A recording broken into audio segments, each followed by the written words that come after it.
There's not been loads of positives with this COVID situation. The world is in turmoil, but there's been a few.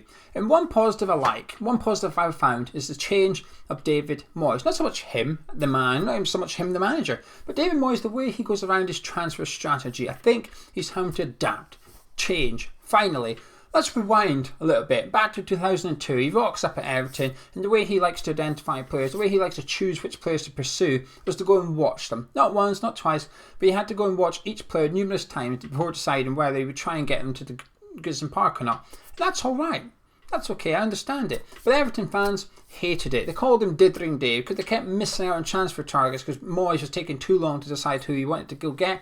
And when he did decide, they were gone. They'd gone to another football club. He was just taking too long. He was slow to react in the transfer market. He was slow to decide which players he wanted to pursue. Now, summer 2020, the one that's just passed, we saw the same thing happening.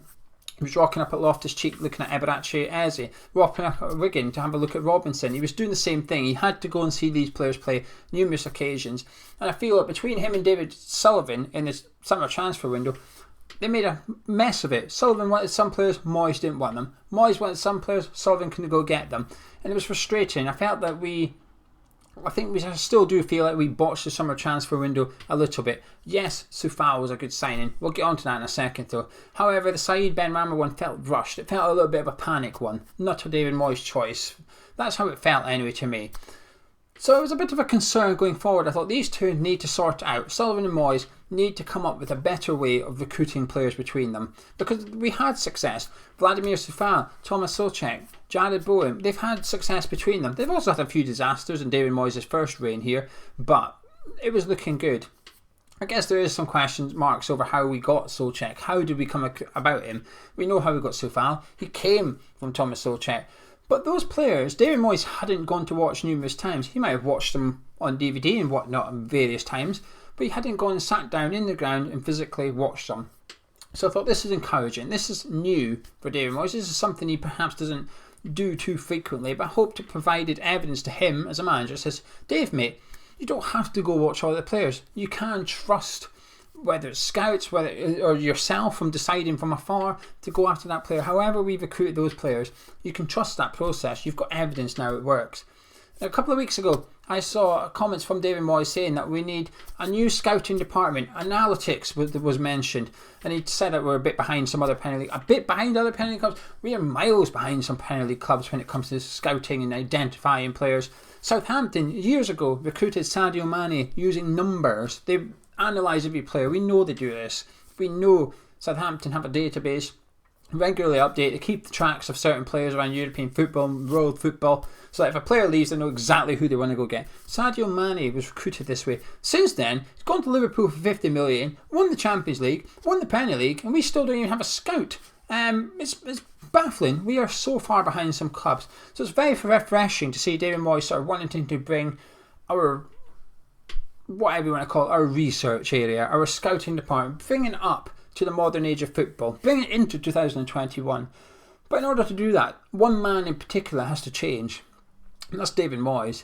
David Moyes almost has to forget this whole I must go watch them on numerous occasions. And I just think COVID has forced his hand a bit because he can't go watch them anymore. He's got to come up with a new way of deciding who to go get. He's got his list of strikers right now, however many it is. I don't believe all these journalists. There's lots of names being linked with West Ham, particularly today. There's lots of them. I don't think we're after all them. It's just journalists throwing names out there and hoping that something hits. I'm pretty sure though Moyes has got 5 or 6 players on his list, and he's got to find a way of almost scouting those 5 or 6 players without going to physically watch them. Now that's using numbers, that's looking at stuff on third-party websites with all the games archived and stuff. And I like it. I think going forward, this could, if it's done right, if it's done correctly, and I don't want to use this word lightly, it could revolutionise West Ham in the transfer market. Do I have faith and confidence in that happening? No, I don't. Do I have faith and confidence in David Sullivan keeping his hands off and allowing his manager to have a little bit of freedom in the transfer window? No, I don't. But it's a step in the right direction. And I actually think COVID forcing David Moyes to rip up what has been a tried and tested strategy for him, which is I must go see these players, is a good thing. And I think it's a really, really good thing actually. It's almost like baby reigns. We've had the reins on our sort of progress in the transfer market. We've had some fantastic deals recently. We've already mentioned them. We've had some good transfers. But now it's about sort of how do we get West Ham one step further forward. We just saw the Sebastian Haller, let's call it a financial disaster. Felipe Anderson looks like one as well. Issa Diop's value went from 20 million to, I believe, to be 50, 60 million. It's back down to 20 again. We need to get a little bit better, a little bit wiser. Money is tighter than ever in football. In every sense of the world, everybody's money is tighter than ever. And in the transfer market, it's even more so now that you've got to be a little bit clever. At the minute, we're getting linked with 30 million strikers. We know that's not happening. It's like you're trying to shop in Harrods with Aldi money. But you know something? It's all right shopping in Aldi. There's some good products in Aldi. You've just got to go find them, haven't you? It's not all good. There's some cheap stuff in there because it's cheap. But there's some cheap stuff in there, but actually it's just as good as the Harrods stuff. You've just got to go find it and get value for your money. And that's what I'm praying this COVID situation's done. I'm praying it almost forces the way David Moyes approaches transfers. And between him and Sullivan, I'm just really hoping they can get something together. Going by what's happening in the transfer window in January so far, it would suggest they haven't. It would suggest that they haven't really got their act together a little bit. It's now the 18th of January and there's still no striker. We knew Sebastian Haller was probably going to go prior to the window even opening. So here we are, 3 weeks later.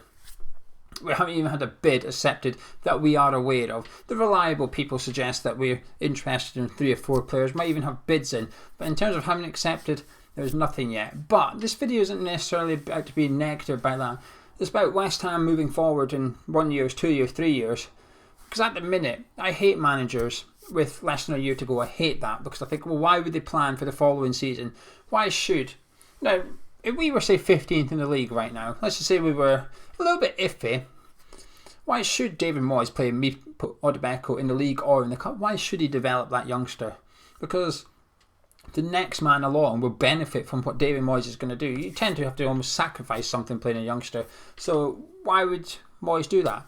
However, if he's allowed to have a long-term strategy, a long-term vision for the West Ham United Football Club, whether that's 2 years or 3 years, and that includes the transfers, that's got to include that. And I'm just hoping that this COVID situation sees our manager, who I admit, I've called him a dinosaur at times in regards to his tactics, the way he goes about things, because I do still believe some of it is a bit old in football. And I think the way he goes about players, identifying players, this insistent of I must watch them, I will not sign a player until I've watched them, I think that is a little bit old. I remember reading Sam Allardyce's autobiography and he was speaking about how he'd heard of a player, he watched him for one game, liked him, went to the next game in his little car, liked him that much as a manager. He went into like the chairman's office that night and done the deal there, and then both of them had a cigarette and a little glass and off he went. He bought a player in one night, and football's moved on from that. You'll never have that. David Moyes would have laughed at the prospect of doing that. If you told David Moyes in 2002 that that's how you used to buy a player, he'd have laughed and said, "Bro, you can't do that these days. Things have moved on a bit." Well, it's now 2021. I think if you were to go to Ralph Hasenhüttl and tell him how David Moyes used to go about buying players in 2002, I think he'd probably laugh and say, "Bro, you can't buy players like that." And I have to agree with both of them. Football evolves a little bit, and I think sometimes our transfer strategy, the way we've gone about our transfer dealings, is left in the dark ages. Because one thing the board get criticised a lot of is not spending the money, and then a lot of people say, well, they do spend money, and to some extent they do. They just spend it badly. Sorting out how we identify players, I do believe will open many, many doors for West Ham United. A little bit of smart recruitment, and we'll start getting a bit more bang for our buck. Anyway, there you go. I told you some of these videos. It's up there and I struggled to get it out there, but that's my best. What I was trying to summarise, I think COVID has forced David Moyes to change the way he goes about transfers. And I like it. Anyway, if you enjoyed this random video, this random words coming out of my mouth, drop a like on it, subscribe if you're new around here. Tomorrow night we are playing West Brom. Big Sam's back. Another manager stuck in the dark ages, he's back, and so we'll have loads of video around that. Then on Wednesday night, myself and Gonzo will be doing a cup of teas. We take a look back at 11 years of goals, Sullivan and Brady. They took over 11 years today. So Wednesday night for a cup of tea, myself and Gonzo sit down and we'll be having a little discussion of how we think they've got on in their decade in 1 year. Catch you in a bit.